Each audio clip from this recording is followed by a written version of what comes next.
Tapi apa yang terjadi setelah saya ketemu Tuhan itu, ada hal yang berubah dalam diriku.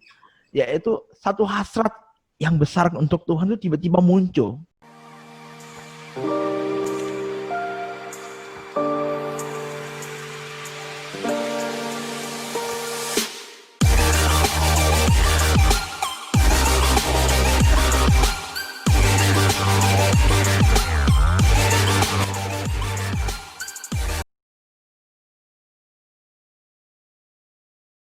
Halo semuanya, selamat hari Senin, kembali lagi sama kita.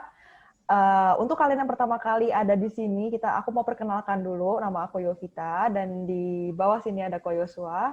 Ada Samuel di sini yang baru nemenin kita, nanti kita bisa perkenalan.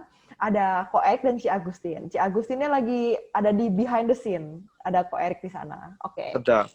Buat kalian yang pertama kali nonton video kita, atau mungkin yang pernah nonton video kita kemarin-kemarin, buat kalian yang merasa terberkati dan belum subscribe, boleh subscribe di channel kita ini, supaya mungkin belum banyak orang lagi bisa nonton video yang kita bikin ini.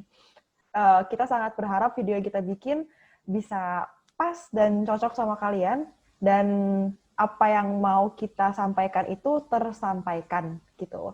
Nah, hari ini Ko Erik akan men-sharingkan tentang pengalaman hidupnya berjumpa dengan Tuhan, yang dimana itu sesuai dengan Encounter God Ministry ini, karena kita sangat rindu dan ingin banget, aku juga sendiri, supaya kita punya pengalaman pribadi, nggak hanya dengar dari orang lain. Nah, kita mau belajar dari Ko Erik gitu. Oke, tanpa panjang-panjang, aku mau oper pick-nya ke Ko Erik. Di unmute kok. Oke. Selamat malam semuanya. Bersyukur kita bisa kembali lagi di channel Encounter God Ministry ini. Sebuah channel yang dibangun dengan satu kerinduan supaya orang-orang juga bisa mengalami Tuhan. Amin. Amin. Jadi hari ini saya diberikan satu privilege untuk menyampaikan sebuah kesaksian bahwa ini ada kasih karunia dari Tuhan, saya boleh mengalami perjumpaan pribadi dengan Tuhan. Jadi sebelum saya bercerita, saya akan jelaskan dulu latar belakang saya. Saya dari sebuah keluarga yang boleh dibilang tidak baik ya, bukan tidak baik dalam arti gimana, tapi tidak ada kasih sayang dan tidak mengenal kasih itu seperti apa. Dan keluarga saya juga pokoknya berantem gitu kan. Saya termasuk orang yang sangat nakal ya. Sangat nakal dalam arti ya bantah terus, pemalas segala macam, dan belum ngerti apa-apa. Dan saya juga pernah sering berantem dengan orang tua dulu ya. Berantem dengan orang tua itu ya mungkin anak muda ya seperti itu ya. Tapi apa yang terjadi? Tapi saya pernah sempat berpikir di SMP itu ya. Saya masih ingat itu saya tulis satu kertas. Dan anehnya kertas itu hilang. Saya masih ingat tulisannya itu adalah saya mau nyatakan bahwa saya mau bunuh diri. Kertasnya saya hilang itu saya masih ingat saya nyimpannya itu di bawah bantal saya. Itu hilang kemungkinan besar ya yang suka ngemas kamar saya yang ngambil kertasnya kan, jadi ketahuan mungkin saya mau bunuh diri, tapi nggak ada yang tahu harusnya ya. Cuman saya berkali-kali saya berpikir wah ini kayaknya hidup ini kok nggak ada artinya gitu kan. Akhirnya ya udah saya hidup apa adanya, dan akhirnya saya sampai di usia yang keberapa waktu itu saya mulai mengenal hal-hal yang tidak baik, contoh yaitu salah satunya pornografi. Saya masih ingat saya mengenal pornografi itu dari sebuah pergaulan yang nggak benar, jadi itu yang membuat sebuah racun itu masuk dalam pikiran saya, padahal saya masih kecil itu. Masih kecil udah tahu seperti itu, dan akhirnya membuat saya tuh pikirannya itu nggak benar terus, dan sukanya itu adalah ngomong kotor waktu itu. Waktu sebelum kuliah. Dan setelah itu apa yang terjadi? Saya mulai hidup bingung, akhirnya saya mau kuliah. Saya juga percaya bahwa rencana kuliah ini juga rencananya Tuhan. Saya masuk ke salah satu universitas yaitu Bina Nusantara, dan saya angkatan 2010, lulus 2014. Nah, waktu kuliah makin parah hidup. Pergaulan yang gak bagus, suka keluar malam, ya, dan juga berpikir bahwa kayak habis ini ya kerja, kerja dapat uang, beli apa segala macam, tapi nggak ada tujuan hidup lah. Dan apa yang terjadi? Keterikatan membuat saya tuh jadi terpuruk gitu ya. Tapi pas umur berarti tahun 2013 waktu itu, sebelum saya berjumpa dengan Tuhan, saya sempat berpikir kayaknya nggak ada agama yang apa namanya yang bisa memberikan saya damai gitu kan. Walaupun saya udah punya agama, saya dari Katolik ya, dan saya nggak menjelekkan sebuah agama, tapi saya mau sampaikan bahwa Tuhan itu sangat baik. Tuhan itu lebih dari sebuah dia yang sangat nyata dan dia hidup. Dan saya waktu itu saya masih ingat, saya waktu di Jakarta saya mempelajari banyak kitab ya, kitab dari 5 kitab agama.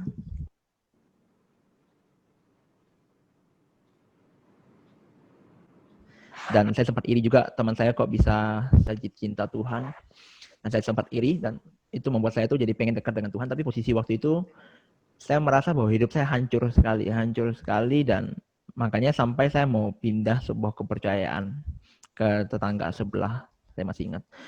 Dan setelah itu apa yang terjadi ketika saya memutuskan seperti itu, waktu itu saya dapat satu brosur. Brosur ini lucu. Dikasih ke saya tapi saya nggak pernah mau pergi sebenarnya. KKR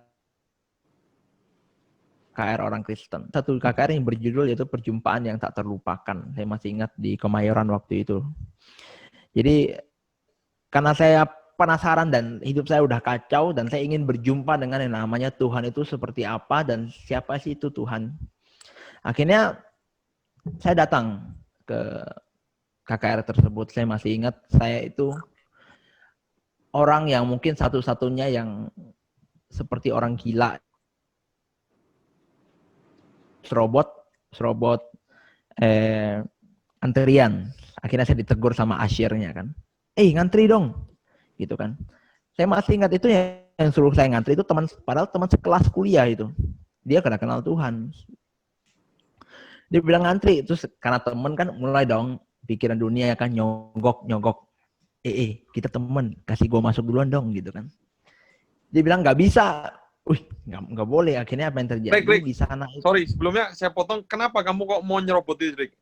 Kamu pokoknya, jiwa preman atau justru kepingin tahu gitu atau gimana? Udah nggak tahu, pokoknya maunya cepet-cepet masuk, maunya duduk paling depan. Mau duduk. Tapi keras. Di situ saya disediakan satu kursi oleh teman yang belum pernah ketemu, tapi dia itu ada di Singkawang ya, dia boleh saya teranggap itu juga koko rohani saya. Dia tiba-tiba sediakan kursi kepada saya itu sangat dekat dengan pembicara. Saya masih ingat. Dan padahal saya udah ngelari cari kursi nggak dapat yang di depan, akhirnya disediakan satu kursi. Saya bisa lihat pembicara begitu jelas di depan saya. Kalau nggak salah 2 gitu ya 4-5 kursi baris. Apa yang terjadi pas sepanjang perjalanan KKR itu, pikiran saya itu menghujat.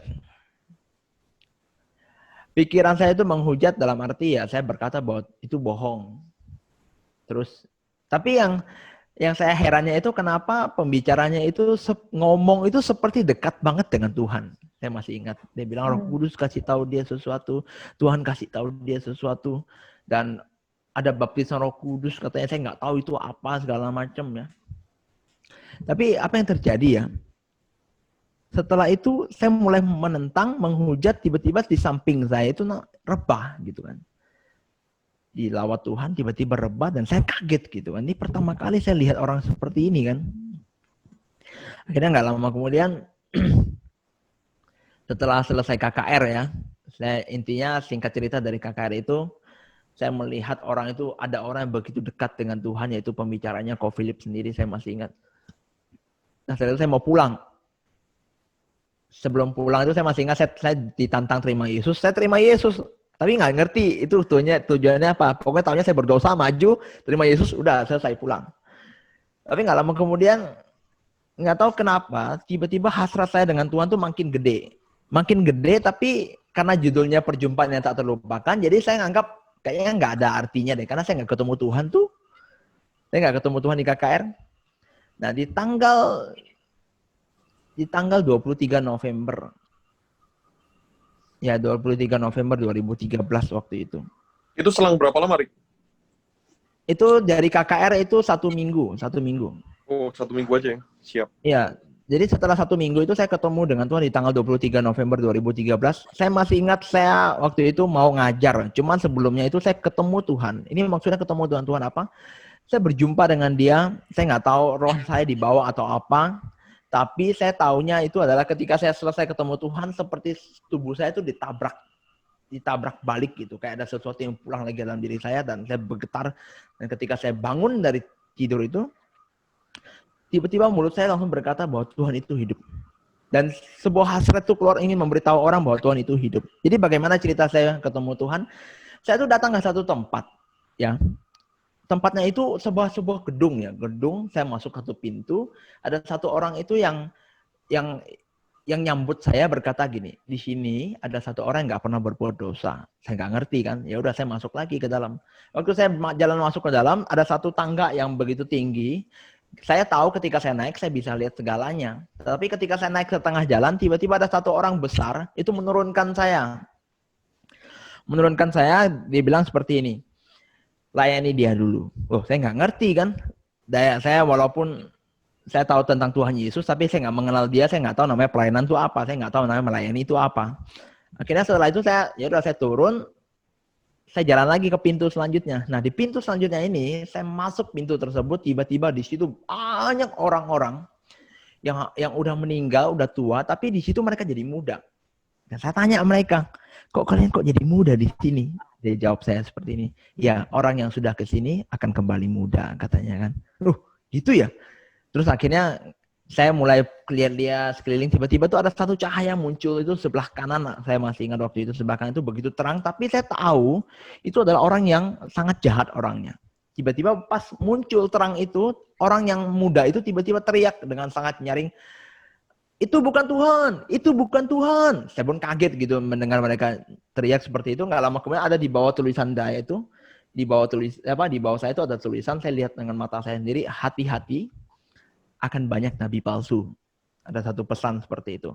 Nggak lama kemudian setelah saya baca tulisan itu, ada satu pribadi, dia jalan dengan bawa satu tongkat seperti gembala, dia jalan, dan ketika dia berjalan,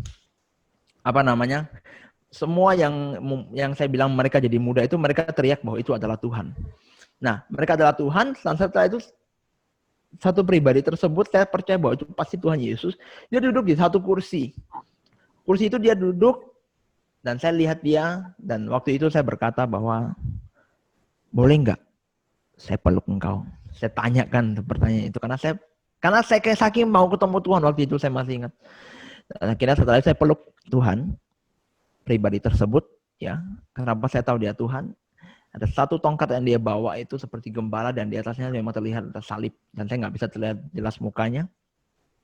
Dan apa yang terjadi setelah itu saya peluk dia, dan dia memberikan satu kalimat yang mengubahkan hidupku.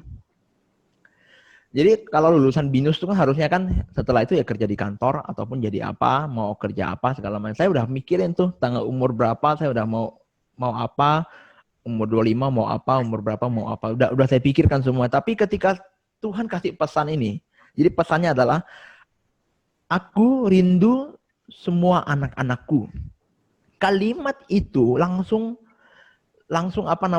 pokoknya sangat mengena dalam hati saya. Dan ketika saya lagi peluk itu, tiba-tiba kayak ditarik kembali dan tabrak dalam diri saya lagi. Waktu bangun itu nabrak dalam diri saya, dan tiba-tiba waktu saya bangun saya berkata bahwa Tuhan itu hidup. Dan setelah saya bangun itu, satu-satunya yang saya lakukan itu adalah, saya pun nggak tahu kenapa, tiba-tiba saya langsung kasih tahu ke satu kontrakan saya waktu itu, bahwa memberitahu bahwa Tuhan itu hidup. Padahal saya nggak tahu Yesus itu seperti apa waktu itu, dan nggak tahu apa yang harus saya lakukan, Injil pun nggak tahu, tapi tiba-tiba saya langsung mau kasih tahu orang, dan saya turun ke jalanan, saya mati setelah mandi, sebelum ngajar. Padahal saya ngajar tuh jam 9 pagi. Saya sudah ketemu dengan orang tuh, kasih tahu orang tuh bahwa Tuhan Yesus tuh hidup, saya bilang. Kalau orang yang pernah ke BINUS itu pasti tahu namanya Evo Training Center, yaitu tempat training orang programming. Dan karena saya ngajar di sana, saya pengajar di sana. Tapi sebelumnya saya tak ketemu orang untuk kasih tahu orang bahwa Tuhan itu hidup, Tuhan itu hidup, Tuhan hidup. Bahkan yang jaga counter training itu saya bilang, saya orang Muslim, saya masih ingat, saya kasih tahu bahwa Pak, Tuhan tuh hidup, Pak. Tuhan Yesus tuh hidup, Pak. Saya bilang Jadi gitu. masih ada saksi hidupnya, Rick ya? Yang mengerti orang yang kamu langsung ajak ngomong gitu ya? Karena pengalaman Ada. dahsyat itu. Wow. Dan sampai orang bilang saya gila gitu kan. Saya pun nggak tahu saya gila apa nggak. Pokoknya saya tiba-tiba berubah. Saya kasih tahu tentang orang tentang Yesus. Jadi tapi apa yang terjadi setelah saya ketemu Tuhan itu, ada hal yang berubah dalam diriku, yaitu satu hasrat yang besar untuk Tuhan itu tiba-tiba muncul. Tiba-tiba muncul, jadi cinta Tuhan, suka baca Alkitab, suka nyembah, dan terutama itu adalah mau mendekat dengan Tuhan, mau sedekat-dekatnya dengan Tuhan. Waktu itu belum ada yang ngajar setelah saya ketemu Tuhan, saya pun masih bingung, saya cuma frontal aja ke orang, kasih tahu Yesus tuh hidup dan lain-lain. Tiba-tiba saya di follow up, masuk ke dalam satu komsel, namanya Connect Group waktu itu. Di satu gereja di Jakarta, GMS kan. Waktu saya di follow up, di situ saya dibentuk habis-habisan, saya diajar bagaimana keintiman dengan Tuhan. Saya masih ingat saya ditanya, kamu mau ke pelayanan apa? Saya jawab, saya nggak bisa main musik, nggak bisa apa-apa. Pokoknya nggak bisa apa-apa, saya cuman sukanya sekarang adalah berdoa. Saya masih ingat saya jawab seperti itu. Doa, baca Alkitab, sama nyembah, itu aja. Akhirnya saya diarahkan masuk ke pendoa.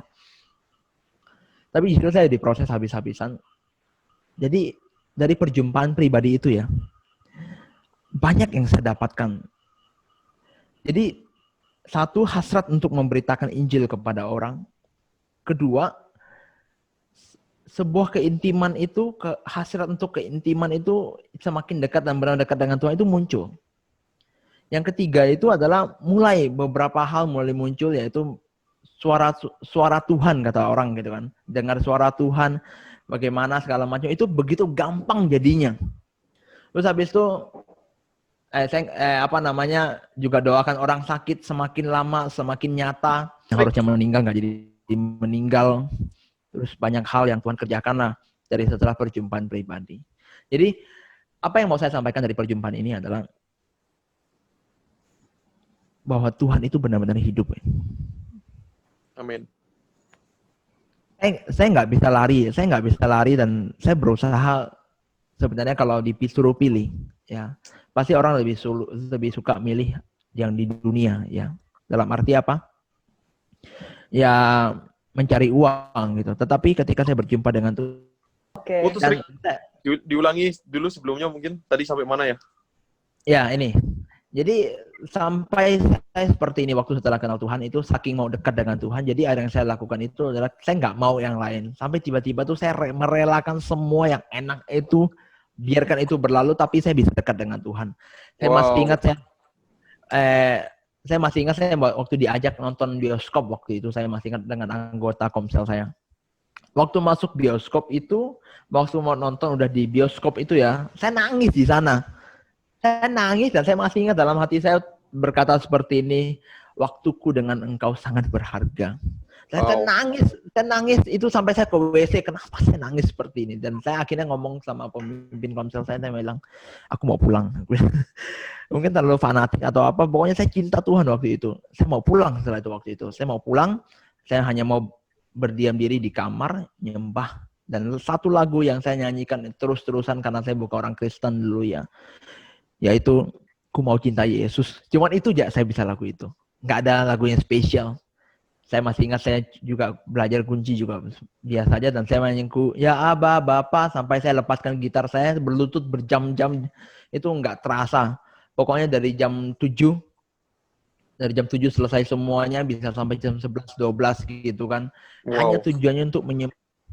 Dan ini saya nggak berbicara agama ya. Mau agama apapun, saudara, Tuhan itu hidup dan Dia hidup untuk saudara. Yes.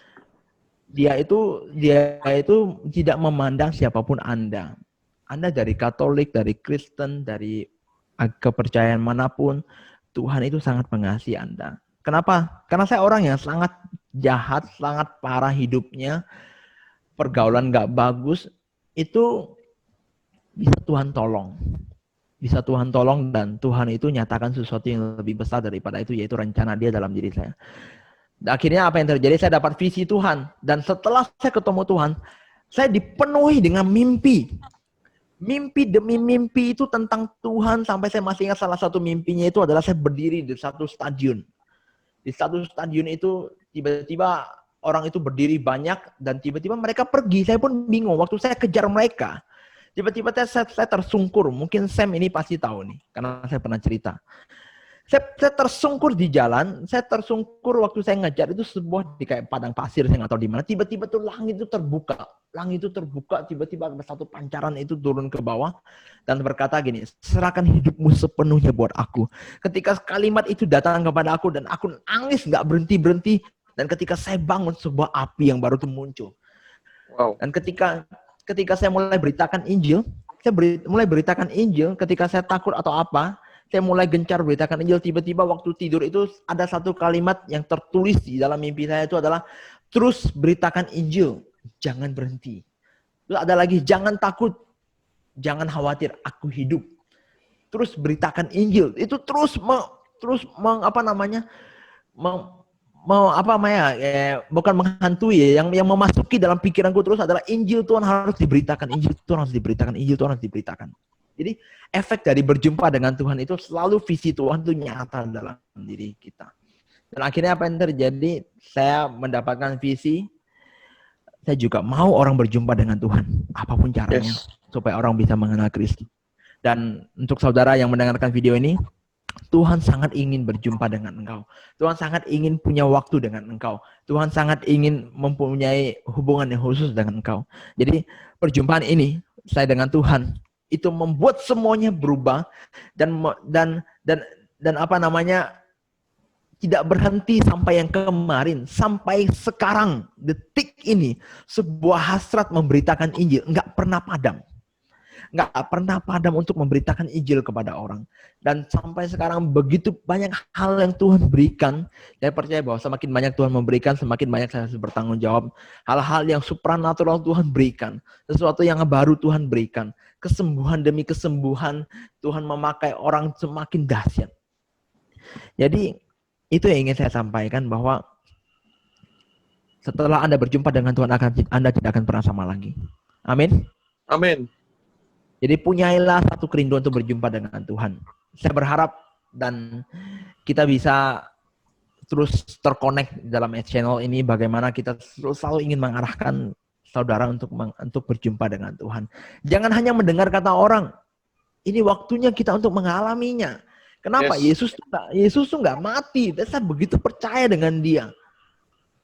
Gara-gara perjumpaan pribadi itu. Kembali lagi, saya akan percaya dengan Dia atas dasar firman Tuhan. Setelah saya kenal Tuhan, saya jadi tahu firman. Jadi tidak akan kita nggak mau bahwa jadi ngambang atau kita pembicaraan agak jauh. Intinya adalah Yesus itu sangat luar biasa, seperti yang tertulis di Alkitab, bahwa Dia hidup untuk kita. Amin.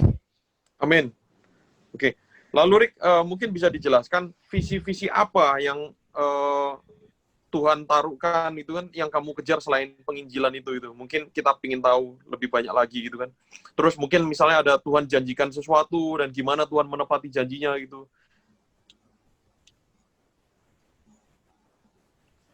Tunggu, coba mulai dari awal. Yang tadi pertanyaannya gimana? Sebelum Tuhan janjikan sesuatu? Jadi kan tadi kan kamu bilang kamu tuh dipenuhi dengan mimpi-mimpi kan. Istilahnya Tuhan itu benar-benar mau pakai kamu untuk sesuatu yang detail gitu ya Rick ya. Nah, kalau boleh tahu apa aja Rick selain dari yang penginjilan tadi itu? Tuhan mengkomunikasikan apa aja? Ini, saya akan ceritakan beberapa hal ya. Ini tiba-tiba saya teringat banyak mimpi saya dulu. Salah satunya ini adalah saya ada di satu tempat dalam mimpi saya itu. Saya masih ingat saya nyanyikan lagu ini. Haleluya. Dalam mimpi itu saya nyanyi lagu itu. Tiba-tiba pas saya nyanyikan lagu itu, banyak orang sakit disembuhkan. Itu di satu tempat. Dan itu terjadi sekarang. Udah sering terjadi. Wow. Oh, jadi kamu melihat itu di dalam mimpi dulu ya, Rick ya? Iya. Jadi itu dalam mimpi dulu. Iya. Oke, buat teman-teman yang belum tahu ya apa yang dikerjakan Erik, mungkin nanti ada foto-foto dan videonya ya. Erik nih waktu saya pelayanan bareng sama dia, ya dia mendoakan semua agama itu dan beberapa memang disembuhkan ya. Saya saksi mata sendiri gitu kan. Dan ternyata tadi Erik bilang, kamu pantesan, aku mikir gini, ini anak muda, ya kan? Erik lebih muda dari saya, kok berani banget gitu. Ternyata kamu udah dapatkan itu dari mimpi dulu gitu, Rick ya? Ya, banyak yang dari mimpi dulu, makanya jadi berani. Oke, lanjutkan Rick. Kalau Ko Yosua ingat ini, kalau Sam mungkin tahu, masih ingat pelayanan di belakang TA. Ini Oke. pasti banyak yang tahu nih. Tahu ya Sam ya? Ingat-ingat. Nah, itu waktu itu Sam ikut kalau nggak salah. Sekarang yang dipegang sama Pak Kur itu, Koyos. Iya. Jadi gini ceritanya. Waktu itu, saya masih ingat saya saat teduh, tiba-tiba Tuhan tunjukkan saya satu penglihatan tempat yang harus saya kunjungi. Saya nggak tahu di mana waktu itu. Cuma saya cari kira-kira di mana yang pernah saya lihat kurang lebih seperti itu. Cuman saya nggak tahu gimana cara masuknya. Cuman setelah itu, saya tidur. Saya suka tidur waktu itu gara-gara saya sering mimpi ya. Saya jujur ya. Gara-gara saya lebih suka dengar Tuhan ngomong apa di mimpi, jadi saya suka tidur. Di dalam penglihatan itu, saya tiba-tiba dikasih tahu bagaimana cara untuk supaya orang bisa datang kepada kamu ketika kamu mau doakan orang sakit. Saya masih ingat saya lihat bahwa saya itu memanggil orang untuk datang untuk didoakan itu. Terus saya praktekkan di Taman Anggrek, di belakang Taman Anggrek itu. Wow. Apa yang terjadi? Saya berkatakan bahwa ayo semua yang sakit datang sini. Ya, untuk disembuhkan. Waktu itu datang kan ada lebih dari belasan orang kalau nggak salah Sam ya. Kamu ikut kan waktu itu ya? Itu ikut. Sam? Ikut kok itu. Ikut. Itu banyak orang disembuhkan. Setelah itu kan kita tinggalin. Udah selesai kita masuk. Oh enggak, kita masuk lebih dalam lagi. Habis itu kita tinggalin. Banyak orang disembuhkan. Akhirnya setelah itu kita ngobrol dengan Koyos, dengan Pak Kurniawan, dengan teman-teman yang lain waktu itu di Medit ya. Ya. Tiba-tiba Pak Kur mau lanjutin pelayanan di sana. Akhirnya kalau nggak salah Jonathan dengan siapa? Dengan Sam juga kalau nggak salah untuk mengenalkan dengan orang di sana lagi. Ternyata disambut hangat dan akhirnya terjadi pelayanan itu masih berlanjut di sana. Ya. Itu begitu luar biasanya. Jadi itu dari mimpi. Apa yang harus saya lakukan itu dari mimpi juga. Terus adalah satu lagi. Salah satunya itu adalah saya masih ingat saya melihat saya dalam mimpi itu saya lihat sebuah angka 3 ya. Angka 3 tiba-tiba pas saya kedipkan mata, bukan sebelum saya kedipkan mata, saya lihat saya sendiri sedang teriak. Ayo percaya dengan Tuhan, ayo semuanya percaya dengan Tuhan. Gitu saya masih ingat saya ngomong seperti itu. Tiba-tiba saya lihat lagi ke langit. Angka 3 berubah jadi angka 2. Dari situ tiba-tiba tuh dalam hati saya ada yang berbicara seperti ini. Waktunya sudah sangat singkat. Waktunya sudah sangat singkat. Kamu pernah cerita ya waktu di Malaysia ini ya, Rika? Terus habis itu ada salah satu mimpi lagi yang ini mungkin saya belum pernah cerita. Tapi saya sering cerita di kesaksian saya kalau saya. Sebentar, Rik. Yang tadi itu gimana, Rik? Yang angka 3 tiba-tiba berubah angka 2. Maksudnya itu apa itu? Maksudnya countdown gitu kok. Iya, jadi kayak angka 3 berubah jadi angka 2. Di situ tuh kayak ada hati saya ngomong bahwa waktunya udah singkat. Kayak 3, 2, 1 Yesus datang gitu. Wow. Itu cuma sebuah pengertian kayak gitu kan. Ini memang ya meneguhkan diri saya untuk lebih giat lagi memberitakan Injil. Saya masih ingat. Padahal waktu itu saya lagi beritakan Injil juga. Wow. Nah, ada salah satu lagi, saya dapat undangan. Ya, ini mungkin bisa dikaitkan dengan Alkitab ya. Saya tiba-tiba dapat undangan, saya masih ingat undangan saya itu saya dapat dikasih sama satu orang, terus satu undangan lagi dikasih ke teman saya yang nggak kenal Tuhan, yang nolak Tuhan. Iya, di mimpi nih. Undangan ini coba deh dikaitkan tentang bahwa Yesus mengundang orang, pokoknya Yesus tentang perjamuan.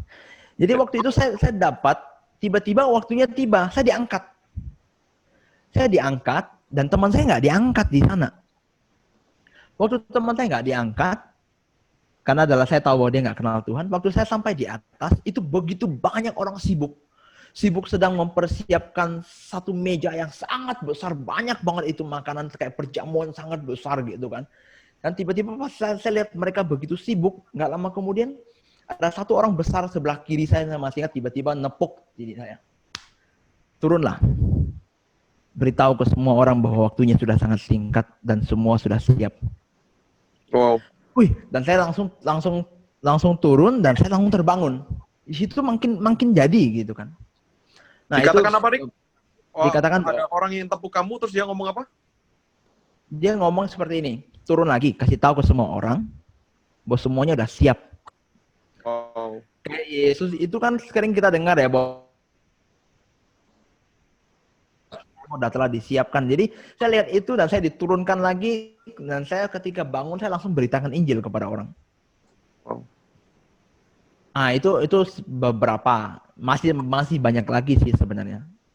Nah, itu tentang setelah perjumpaan pribadi itu jadi sesuatu yang seperti itu mulai selalu muncul. Oke, Rick, kalau ada orang skeptis, Rick, yang mungkin bilang kayak gini, itu beneran, cuman mimpi doang, atau kamu berfantasi?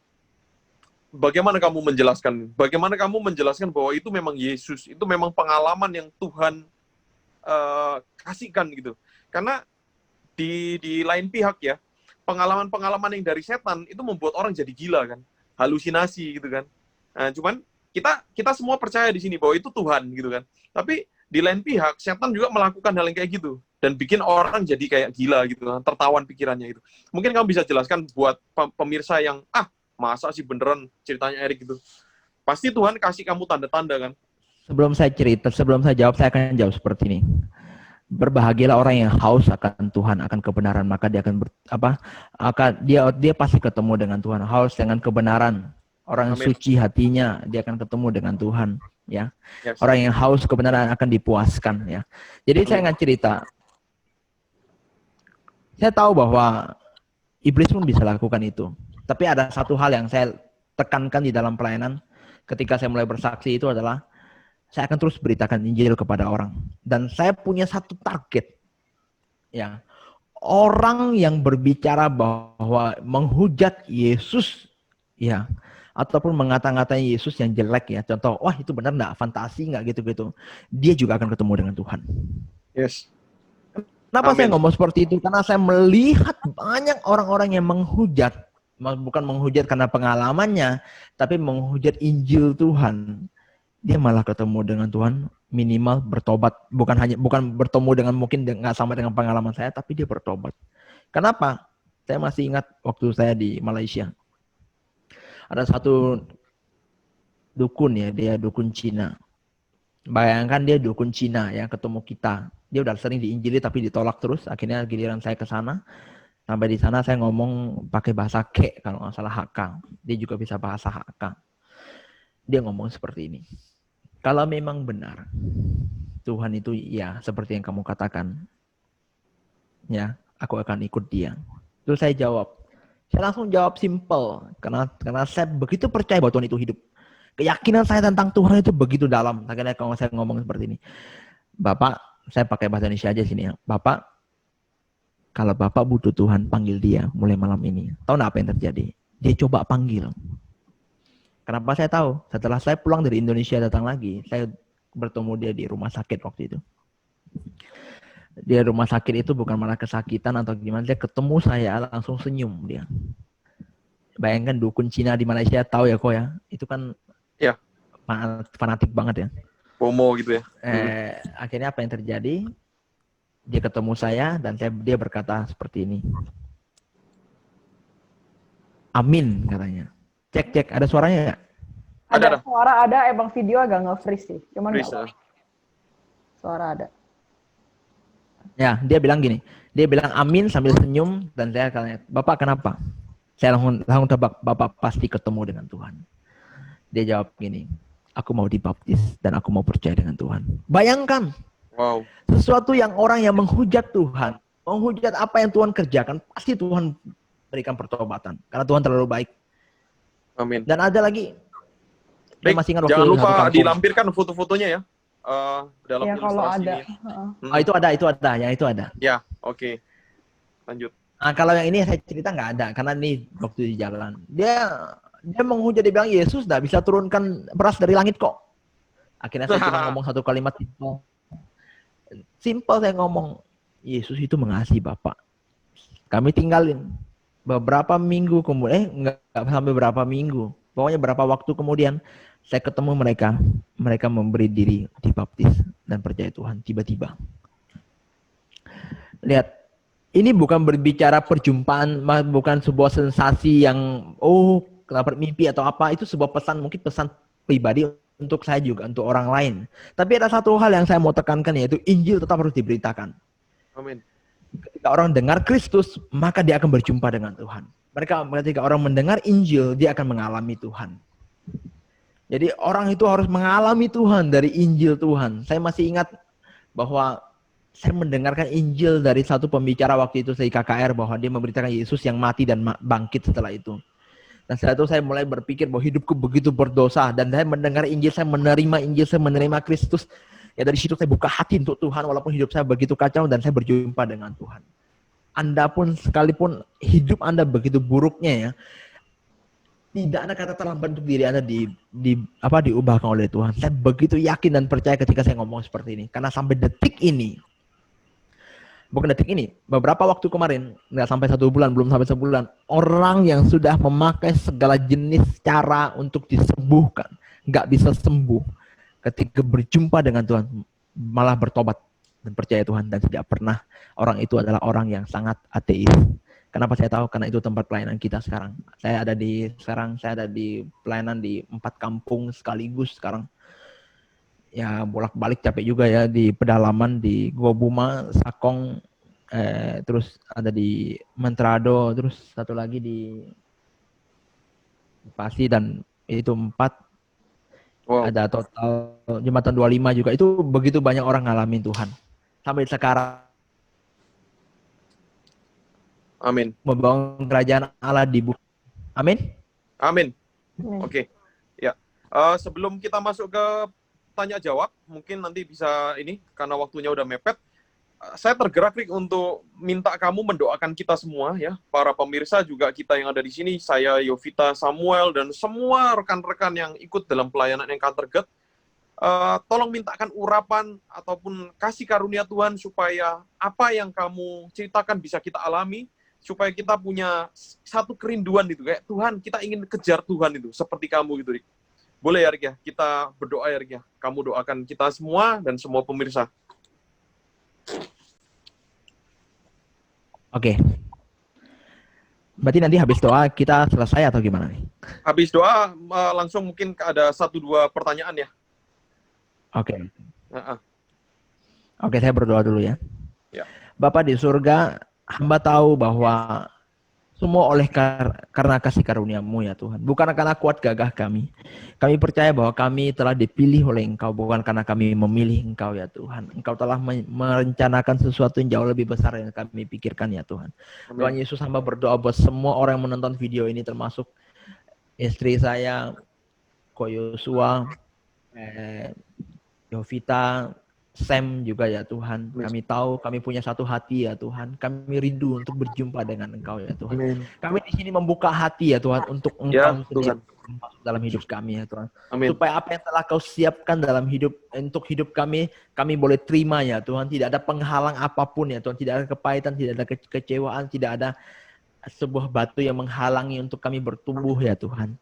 Karena kami rindu kami mengalami perjumpaan pribadi dengan Engkau. Amin. Kami percaya ketika kami berjalan dengan Engkau ada urapan dari Engkau ya Tuhan yang Engkau berikan kepada kami ketika kami setia dan taat kepada panggilan Engkau ya Tuhan. Biarlah urapan itu juga mengalir kepada setiap kami ya Tuhan. Biarlah jubah ya Tuhan, satu jubah yang pernah Kau berikan ya Tuhan juga Kau berikan kepada semua orang ya Tuhan yang rindu, yang haus akan Engkau, dan juga untuk yang teman-teman kita di sini ya Tuhan. Ko Yosua, Yovita, Sam, istri saya, dan saya sendiri ya Tuhan, biarlah Engkau tambahkan sesuatu yang lebih lagi ya Tuhan. Karena kami tahu bahwa Engkau tidak pernah membiarkan kami sendiri, bahkan Engkau akan memperlengkapi kami lebih lagi ya Tuhan. Aku memberkati semua pemirsa yang ada, dan aku memberkati semua teman-teman yang ada dengan kasih karunia Tuhan yang melimpah dalam hidup kami. Terima kasih Tuhan, dalam nama Tuhan Yesus, haleluya. Amin. Amin. Iya. Amin. Thank you untuk doanya, karena saya merasakan ada satu dorongan itu bahwa urgensi dari mimpi-mimpi yang udah kamu dapatkan itu, kita pun harus berada di level yang sama ya. Oke, selanjutnya kita mau buka pertanyaan. Kalau ada pertanyaan silakan ditanyakan. Mungkin atau mau didoakan pun juga boleh di sini. Kita cek di grup apakah ada pertanyaan. Rick, kalau dari saya sendiri, waktu tadi kamu jelaskan penglihatanmu di awal ya, kamu masuk di satu gedung gitu kan, terus dia bilang, tunggu, biarlah dilayani dulu ya. Nah, itu maksudnya apa, Rick, penglihatannya itu, Rick? Waktu saya diturunkan itu berkata layani dia dulu. Oh ya, betul. Waktu itu memang saya nggak ngerti. Cuman setelah saya jadi kepercayaan Tuhan, saya jadi tahu bahwa sebelum saya naik ke sana, saya perlu melayani Tuhan dulu. Oke. Jadi kayak Tuhan itu kasih kesempatan ke kamu gitu, Rick ya, sebenarnya itu ya. Jangan Iya. kembali dulu gitu ya.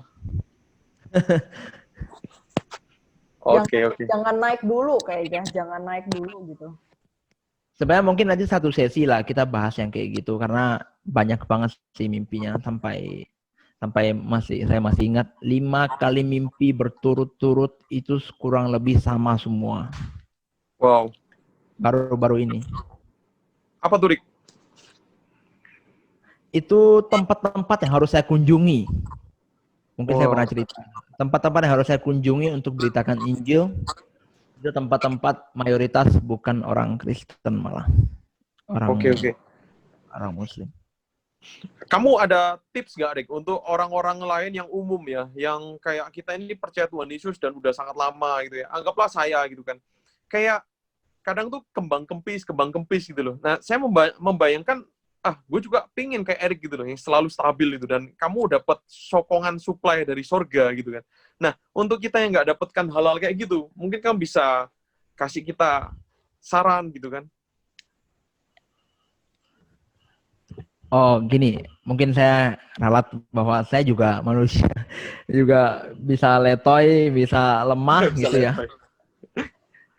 Ya, dan saya bersyukur saya punya istri yang support saya ya. Maksudnya saya, kalau Sam itu pasti tahu karena dulu sama-sama berjalan, kalau ada yang tiba-tiba support dalam arti itu kasih semangat gitu, tiba-tiba bisa membara. Nah sekarang istri saya yang paling dekat kan. Ketika saya mulai lemah, saya tahu bahwa Tuhan itu sedang memanggil saya kembali. Pikiran saya udah seperti itu. Karena saya sempat sering lemah, kayak sering malas gitu juga pernah. Nggak berpikir, nggak mungkin nggak kan. Ya. Cuma saya masih ingat ketika hal itu terjadi, saya dapat mimpi. Itulah ketika hal itu mulai terjadi ya, hal-hal negatif atau apa, saya mulai dapat mimpi setelah itu. Wow. Saya mulai dapat mimpi, saya harus dikuatkan lagi dalam mimpi, juga lewat istri, lewat teman-teman gitu kan, ataupun lewat kesaksian, tiba-tiba tuh berkobar lagi. Jadi tipsnya itu sama simple. Semakin kita dekat dengan Tuhan, dekat itu dalam bukan saya berbicara udah dekat banget, tapi mengenal Dia, kita tuh jadi akan peka dengan perasaan dan hati Dia. Contoh, dosa yang tersembunyi ini. Kita nggak mau, jadi nggak bisa simpan terlalu lama. Kita maunya buka gitu loh. Kita buka biar nggak ada namanya tersembunyi. Itu kalau bukan dari Tuhan yang dorong, itu bukan dari dipermalukan ya. Maksudnya biar hidup kita tuh plong, berjalan dengan Tuhan begitu plong gitu. Tipsnya adalah kenali Tuhanmu, hidupi panggilanmu, dan lakukan untuk segenap hati dengan Tuhan. Saya masih ingat waktu itu sebelum saya pelayanan full seperti ini, ya, full time seperti ini, saya masih ingat waktu saya kerja pun, waktu itu saya masih ingat saya kliennya di Bank Danamon di Kebun Sirih. Kebun Sirih ada Bank Danamon ya. Jadi di sana itu belum full time, pokoknya saking cintanya dengan Tuhan, saya cepat selesaikan tugas saya, jam 3 saya turun nginjil. Padahal masih kerja di kantor itu. Ya turun nginjil dong, sakit gitu kan. Dan di situ yang tempat saya mau disiksa waktu itu. Karena saya beritakan Injil kepada orang-orang yang agak radikal gitu kan. Tapi setelah saya ngalamin down ya, kayak Ko Yosua bilang kan ada sokongan gitu kan. Ketika saya down, saya masih ingat saya dapat mimpi lagi. Ada satu buku yang saya keluarkan dari penglihatan saya keluarkan, tiba-tiba tulisan, jangan takut, aku hidup. Aduh. Terus tiba-tiba bangun tidur, gitu lagi. Itu saya pasti tahu tuh, karena saya dulu sering cerita, dikit-dikit mimpi. Iya. Kayak waktu di Malaysia dia, tiba-tiba kamu cerita, barusan aku dapat mimpi gitu kan, dan itu benar-benar kayak penguatan juga buat saya gitu, Rick. Wow, ini luar biasa ya. Ayo, Yovita, Samuel, mungkin ada pertanyaan, ya, jangan disia-siakan.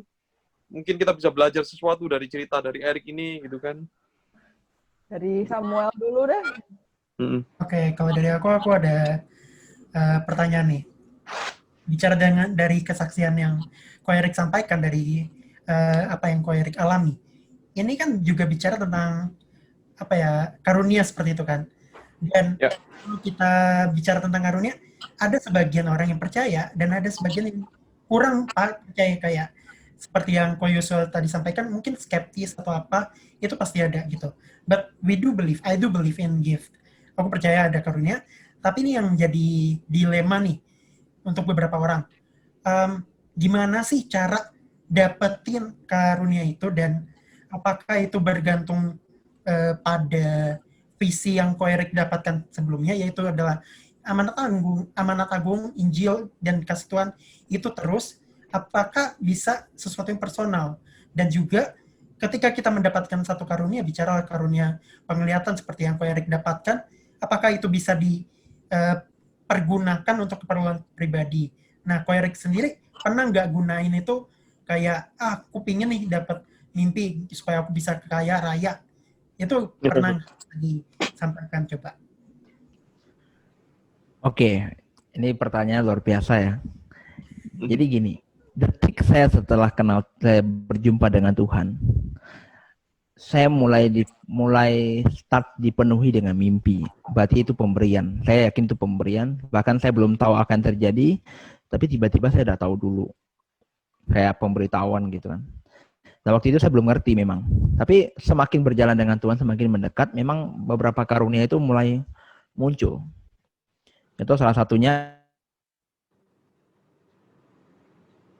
itu sampai bisa berpuluhan kali, bahkan bisa diingat sepanjang berapapun, gimana pun panjangnya bisa ingat gitu kan. Salah satunya apa tadi? Kok putus ya? Tadi kamu Nah, bilang salah maksudnya satunya. jadi sering mimpi maksud saya. Oke. Jadi sering mimpi, gitu kan? Jadi salah satunya sering mimpi itu. Nah, setelah itu saya akan ceritakan. Setelah sering mimpi, saya melangkah kan. Saya melangkah. Waktu seiringnya melangkah, saya minta keberanian dengan Tuhan. Waktu minta keberanian dengan Tuhan, saya lakukan setelah itu. Saya minta, tapi mintanya simple gitu kan. Tapi saya lakukan setelah itu. Nggak lama kemudian, saya juga minta Tuhan pakai tanganku untuk supaya aku bisa doa, orang sakit disembuhkan. Ketika saya dekat dengan orang, orang pun disembuhkan. Tanpa saya pegang pun orang itu bisa sembuh. Akhirnya saya minta. Akhirnya setelah itu saya praktekkan juga. Jadi saya seperti beriman, sudah terima, dan saya lakukan. Dan saya juga ngomong gini, saya selalu ngomong gini, Tuhan kasih tahu aku apa yang harus kulakukan ketika saya ketemu orang, supaya aku bisa menyampaikan isi hatimu. Dan Tuhan berikan waktu itu. Tuhan berikan. Nah, jadi ada hal yang saya lakukan itu adalah saya minta, dan saya lakukan. Saya minta, saya lakukan. Jadi saya bilang, itu juga membantu pelayanan saya dalam sebagai penginjil. Nah, jadi itu karunia yang Tuhan kasihkan secara luar biasa dari Tuhan, dan sampai sekarang mungkin saya nggak perlu mimpi lagi atau gimana. Sekarang malah saya lebih banyak langsung. Dulu itu kan kalau mau dengar apa dari Tuhan itu mesti nyembah gitu ya, nyembah baru dengar gitu ya. Masih ingat saya ya, harus nyembah baru dengar suara Tuhan. Tapi belakangan ini malah kayak instan cepat gitu. Jadi ketika ketemu dengan satu orang, udah saya udah tahu dia punya masalah apa, dia punya pergumulan apa, dan dia punya dosa apa yang dia sedang dibawa, dan dia sedang Tuhan mau kasih apa, dan lain saya tahu. Ini terakhir ini seperti itu. Sampai ini kesaksian yang paling baru. Ada satu orang, ya. Sebelum satu orang itu saya lagi doa pagi, tiba-tiba saya dikasih satu tempat namanya Mentrado. Saya nggak tahu tempat itu seperti apa, cuman Tuhan suruh saya ke sana, tiba-tiba mulut saya waktu itu keluar ada gerakan roh Allah di sana. Nggak lama kemudian saya nanya dengan Tuhan lagi, Tuhan ada apa di sana? Saya mau lebih detail gitu kan. Akhirnya Tuhan kasih tahu lewat penglihatan, bukan mimpi lagi. Jadi saya lihat rumah yang besar, ada satu ibu-ibu yang ada pagarnya juga rumahnya. Tiba-tiba kami pas ke sana, saya ketemu yang persis banget ketemu, dan rumah tersebut disebut dengan rumah doa, dan kami nggak tahu, dan saya nggak pernah ke sana. Saya belum pernah nginjak. Tapi ketemu begitu jelas, dan ketika kami ngobrol dengan pemilik rumah, klop. Jadi akhirnya kami diizinkan untuk pelayanan di sana. Untuk membuka persekutuan doa di sana. Dia orang kuat di sana. Jadi kalau ngomong karunia, mintalah maka kamu akan diberikan. Tapi satu prinsip yang saya pegang adalah ketika kamu meminta, apakah engkau akan memakainya? Ya. Saya masih ingat soalnya saya ingat ikut satu seminar Chris Gore ya. Dia ngomong seperti ini. Ketika kau minta, apakah kau akan memakainya? Terus kalimat ada lagi yang lain. Chris Gore ini penginjil kesembuhan ya, dan dia ngomong seperti ini. Saya bilang, kenapa ya saya kalau mau doa ke orang sakit kok saya takut ya, tiba-tiba dia ngomong kalimat ini. Karena gini, karena setan dalam dirimu lebih besar daripada Tuhan Yesus. Oh, saya tersinggung tuh. Saya tersinggung, dia bilang setan lebih besar dalam diriku. Akhirnya setelah itu saya pulang, saya langsung komitmen, saya mau doakan lebih banyak lagi orang sakit. Saya mau lihat orang sakit lebih banyak disembuhkan. Jadi dan juga yang saya lakukan ini ya, mungkin orang nggak tahu ya yang saya lakukan ini. Saya suka gini, setiap tahun saya selalu buat goal. Goalnya itu mau berapa ribu orang percaya Yesus atau berapa ratus orang percaya Yesus dalam 1 tahun itu, dan Wow. orang sakit yang seperti apa yang harus sembuh di tahun itu. Jadi contoh, saya tuliskan kursi roda, saya maunya ada ketemu 2 kursi roda harus bisa sembuh, kanker harus sembuh, ataupun saya bisa lebih jelas lagi dengan suara Tuhan. Saya tulis tuh, dan saya bawa dalam doa, dan saya praktekkan seluruhnya. Wow. Lakukan. Tapi oke ya Sam ya, harusnya terbayang ya, kebayang Sam ya. Ngerti sih. Jadi dari apa yang aku tangkapkan ini, Ko Erik ini adalah bukti nyata nih Koyos, bahwa dulu tuh aku pernah dengar satu kutipan bahwa ketika Tuhan mengutus kita ke satu tempat, Tuhan akan memperlengkapi kita juga seperti itu. Dan di sini kita bisa memetik satu value baru gitu. Ini bukan tentang materi doang. Tuhan tuh bukan memperlengkapi materi doang, tapi benar-benar bersifat seperti karunia dan juga kasih yang begitu melimpah pada jiwa-jiwa. Ini luar biasa banget sih. Ya, Koyos. luar Jadi biasa. itu aja sih yang mau saya tanyakan. Oke, siap. Thank you ya. Mungkin ada satu pertanyaan lagi terakhir sebelum kita tutup acara kita ini. Dan mungkin Rick, kalau Tuhan berkata sesuatu, Tuhan sampaikan sesuatu, kamu bisa langsung sampaikan ya, apa saja gitu. Buat teman-teman yang masih ragu-ragu untuk mengenal Kristus juga, ya kamu harus lihat video ini sampai akhir ya. Bahwa Tuhan Yesus itu hidup gitu. Saya sudah mengalaminya, walaupun tidak seperti Erik ya, tapi saya percaya sungguh-sungguh apa yang Erik katakan itu ya dan amin gitu.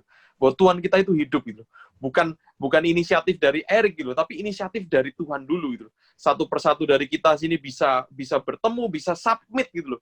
Dari antara banyak Tuhan ya, Tuhan huruf kecil ya. Kenapa kita mau submit sama Tuhan Yesus? Karena dia terlebih dulu membukakan dirinya gitu loh. Jadi untuk Anda yang masih ragu-ragu, ayo minta pengalaman. Tadi Erik udah katakan ya. Saya percaya itu Tuhan mengatakan kepada kita semuanya, mintalah, minta. Saya juga sampai hari ini masih minta ya. Saya umur sekarang 35 tahun, dari usia 19 tahun udah lahir baru. Berarti sudah berapa tahun tuh? 16 ya? 16 tahun gitu. Ya, pengalaman spiritual ada 3 atau 4 kali, tapi nggak yang sejelas dan bener-bener kayak Erik gitu. Saya pun terus masih minta. Jadi, ayo, momen malam ini, pastikan kamu dapetin suatu pelajaran sungguh-sungguh bahwa Yesus itu hidup. Tentukan, kamu mau percaya sama siapa, hidupmu itu jalan terus gitu. Waktu pertama kali saya dengar Erik ya, bilang penglihatan dia lihat angka dari 3 jadi 2, itu saya terbayang bener-bener kayak suatu ketakutan, tapi bukan takut yang biasanya, tapi kayak, gue udah siap belum sih? Gue udah lakuin yang terbaik belum gitu loh. Bahwa ya Tuhan nggak mau tahu gitu loh. Tuhan tunggu dulu. Kita nggak bisa stop waktunya. Tuhan punya waktunya, dan waktunya itu akan terjadi gitu loh. Kamu mau sibuk apapun sekarang, ya nggak bisa menunggu. Harus kamu yang mulai dengar-dengaran akan firman Tuhan.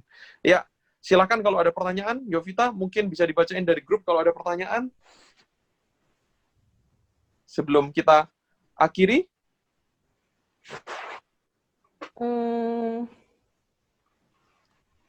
Mungkin ini aja sih, pengen menanyakan ke Ko Erik.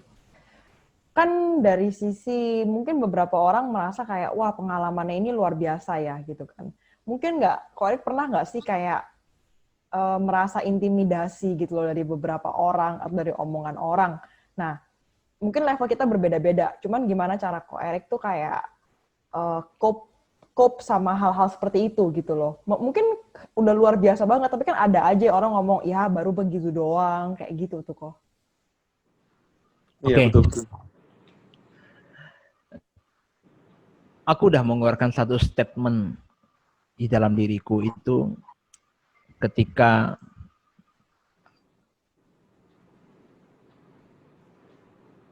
Jadi, pokoknya aku akan terus beritakan Injil. Mau orang itu ngomongnya negatif atau apa, saya akan terus berbuah. Saya akan terus berbuah, saya akan terus memberitakan Injil kepada orang. Karena saya masih ingat, ada satu hamba Tuhan waktu di Malaysia itu menubuatkan saya. Kalimat ini memang agak apa namanya, agak menyentuh di hati waktu itu, saya masih ingat. Dia ngomong seperti ini. Karena waktu itu Sam yang bantu saya terjemahkan ke bahasa Indonesia. Ini bayangkan, lagi ibadah, karena saking saya nggak ngerti bahasa Inggrisnya orang Afrika tuh ya. Kan saking nggak jelasnya ya, kayak kumur gitu. Ya, Inggris saya tuh nggak terlalu jago. Saya masih direkam ya waktu itu ya? Iya, terus saya jalan sana jalan sini, saya nggak mau tahu pokoknya dia khotbah apa nggak mau tahu karena udah nggak ngerti. Tiba-tiba dia selesai khotbah itu dia langsung tunjuk, you, dipanggil, kamu maju, kaget aku kan gitu kan. Wah ini bahaya nih, ada apa nih kan. Tiba-tiba dinubuatkan paling panjang. Ada salah satu kalimatnya itu adalah, ketika saya mencari umatku, tidak ada katanya. Tapi aku Waduh. mau memberitakan Injil. Seolah-olah seperti itu. Tapi diulang. Putus.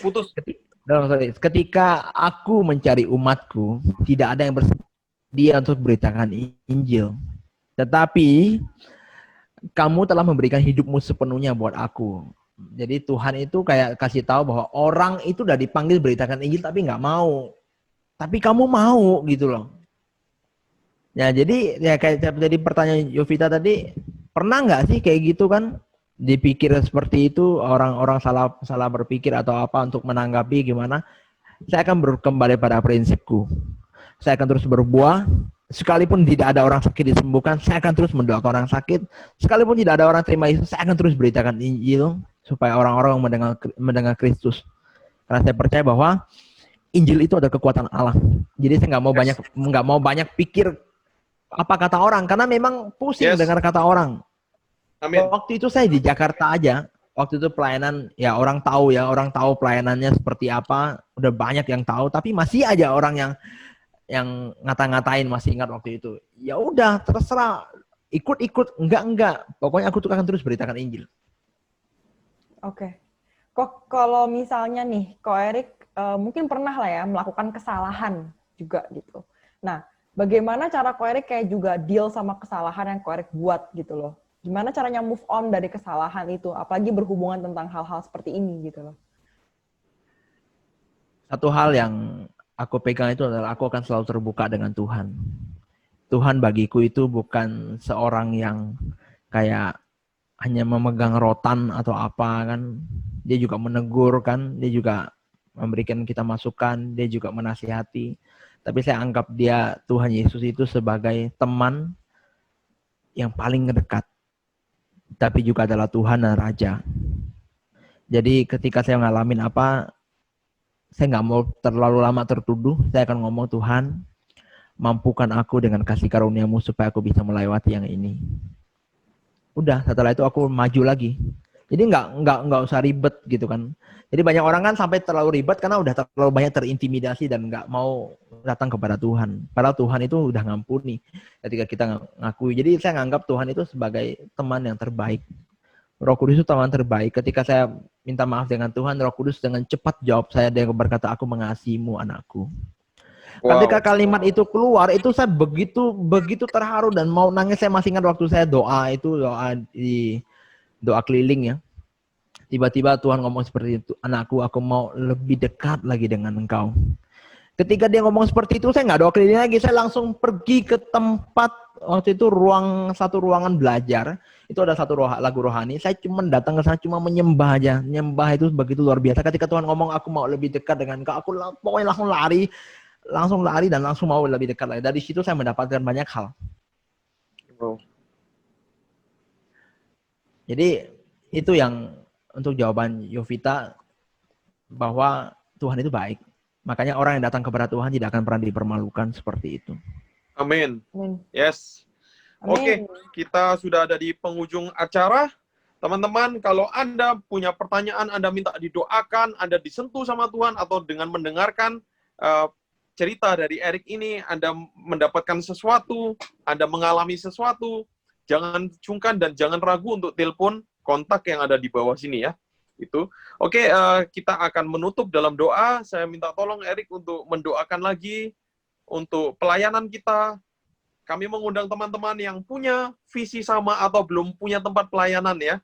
Kan sekarang lagi untuk berdoa, untuk pokok doa syafaat kita yang sudah tertera di grup ya. Oke, Erik sudah tahu mari pasti, kita berdoa. silakan. Bapak, terima kasih buat hari ini, malam ini ya Tuhan. Kami boleh berkumpul, bersaksi lagi Tuhan bahwa tentang Engkau.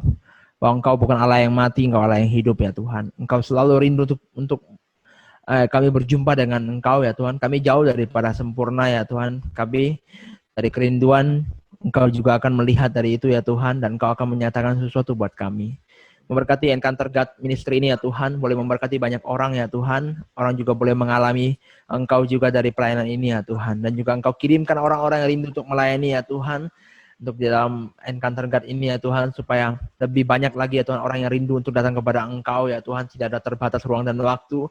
Online ini juga ya Tuhan, berkati pelayanan misi lapangan Encounter God juga ya Tuhan, biarlah boleh menjadi berkat, lebih banyak lagi orang terima Yesus, lebih banyak lagi orang untuk mengalami Engkau disembuhkan ya Tuhan, di depan mata kami ya Tuhan, sebab kami tahu Allah yang kami sembah Allah yang hidup ya Tuhan. Berkati ya Tuhan semua petugas-petugas yang sedang bekerja sama untuk wabah corona ini ya Tuhan, biarlah Engkau berkati mereka, berikan mereka kesehatan, segala dokter dan segala pemerintahan yang ada ya Tuhan, biarlah mereka diberikan kesehatan ya Tuhan, dijauhkan dari corona ya Tuhan, dan juga untuk wabah ini boleh segera berhenti dalam nama Tuhan Yesus, dan cepat ditemukan vaksinnya ya Tuhan, dan pelayanan bersama Engkau terus boleh dilakukan ya Tuhan. Tapi kami percaya lewat online ini semua tidak akan pernah berhenti ya Tuhan. Terima kasih ya Tuhan. Memberkati Ko Yosua, memberkati Yovita, memberkati Samuel, memberkati istri saya. Biarlah malam ini kami terus diteguhkan bahwa Allah yang kami sembah adalah Allah yang hidup ya Tuhan. Kami rindu, kami haus, kami mau berjumpa dengan Engkau. Karena ketika kami berjumpa dengan Engkau, kami akan mengalami kebangunan rohani ya Tuhan. Dalam hidup kami tidak akan pernah sama Tuhan. Berikan kami visi-Mu.